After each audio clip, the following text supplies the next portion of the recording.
राधे राधे, जय श्री कृष्णा। कैसे हैं आप? आशा करती हूँ आप लोग बिल्कुल ठीक होंगे। मैं भी ठीक हूँ। तो आज मैं करवा चौथ की संपूर्ण कथा आपको इसमें पूरी सुनाऊंगी। तो आप लोग पूरी वीडियो में बने रहें। नए तो like subscribe bell icon press कर लें ताकि आपके पास ऐसी वीडियोस आती रहें। तो चलिए हम आपको समझा देते हैं कि करवा चौथ की जो व्रत कथा है वो कब है और करवा चौथ कब मनाई जा रही है। तो करवा चौथ का व्रत साल इस 10 अक्टूबर को किया जाएगा।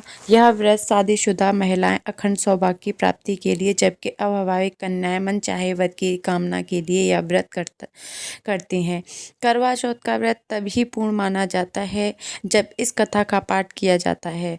तो चलिए हम इस कथा का पाठ करते हैं।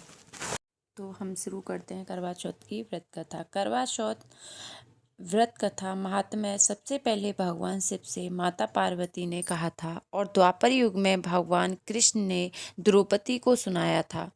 महाभारत का युद्ध आरंभ होने से पहले जब अर्जुन नीलगिरी पर्वत पर तपस्या करने के लिए गए थे तो अर्जुन काफी समय तक वापस नहीं लौटा। तब द्रौपदी को बड़ी चिंता हुई। तब वह भगवान कृष्ण के पास पहुंची और भगवान कृष्ण ने उन्हें करवा चौथ व्रत करने की सलाह दी।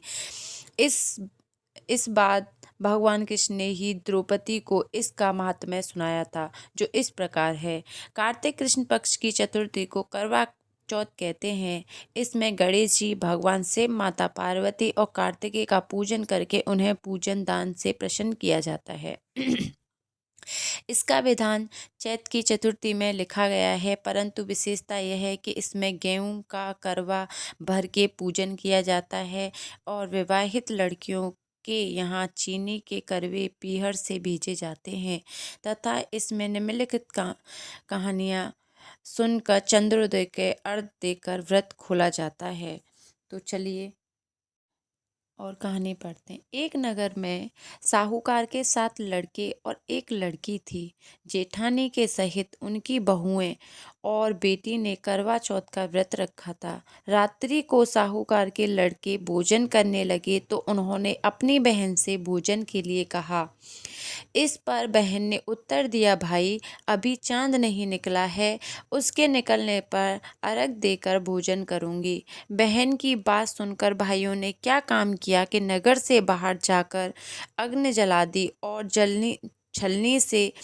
छलनी ले जाकर उससे प्रकाश दिखाए हुए उन्होंने बहन से कहा, बहन चांद निकल आया है, अर्घ देकर भोजन जिम लो।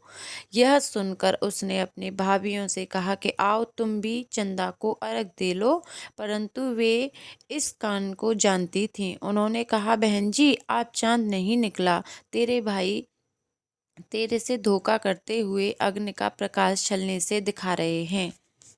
भाभीियों की बात सुनकर भी उसने कुछ ध्यान नहीं दिया और भाइयों द्वारा दिखाई प्रकाश को ही अर्घ देकर भोजन कर लिया। इस प्रकार व्रत भंग करने से गणेश जी उस पर अप्रसन्न हो गए। इसके बाद उसका पति सख्त बीमार हो गया और जो कुछ घर में था उसकी बीमारी में लग गया।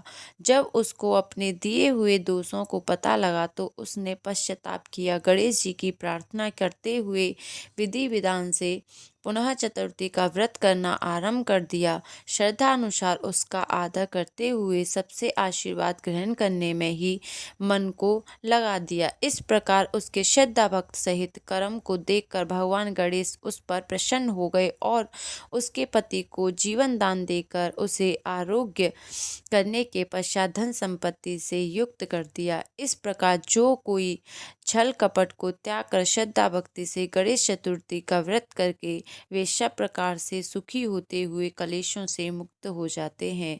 तो आशा करती हूँ आपको ये वीडियो पसंद आई होगी।